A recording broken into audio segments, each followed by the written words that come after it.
Banandan bölüp biz қазіргі таңда папайя жемісін қолға алдық. Міне қазіргі таңда бізде бұл ағаштарымызға 1 жыл болды. Жеміс салу да, қараңыздаршы, не деген әдемі. Бұл папайя жемісінің бір қасиеті бар екен. Көптеген ауруларға шипа. Сахар, давление, грижа болатын болса, бұл көптеген аурулардың орнын басып береді екен. Және сахарға мен инсулинға тәуелді адамдар оны ұдайы түрде жейтін болса, инсулинға тәуелділігін басады. Енді грижаға қалай пайда әсер етеді дейтін болсаңыздар, мынаны тілетін болсаңыздар, сүті шығады. Дәл осы сүтін сол ауыратын грижасына егер жағатын болса, сол жерді жұмсатады.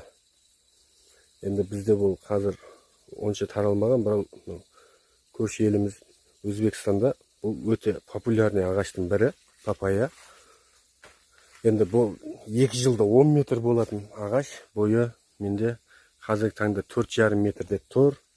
Енді қалыңдығы қазір әлі қатты үлкен емес, бірақ жемісі өте көп.